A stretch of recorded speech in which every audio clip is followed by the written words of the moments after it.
La transformació del barri del Poblenou amb la creació del nou districte 22 té un pas més per a la protecció del que abans hi havia. Primer va ser la creació del Pla de Protecció del Patrimoni Industrial l'any 2006 i ara és el torn de la resta del paisatge urbà del Poblenou. Els veïns que ja fa anys que hi viuen consideren necessari mantenir l'estructura del que va ser la història visual del barri.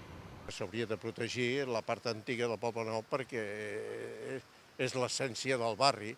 Perquè si no s'està deteriorant molt el Poblenou amb tot el que estan fent nou, i això era un barri poble i ara ja no ho és tant.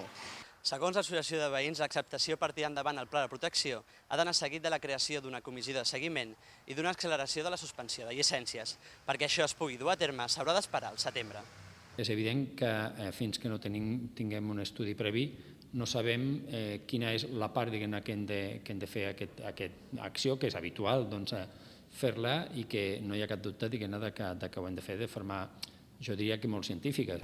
Els treballs de planificació del que s'ha de preservar podrien basar-se en un estudi sobre l'entramat central del Poblenou que va redactar l'arquitecte Sebastià Jornet l'any 2004. De moment, un dels punts forts del pla és el reconeixement i protecció del nucli antic, vertebrat per la Rambla del Poblenou.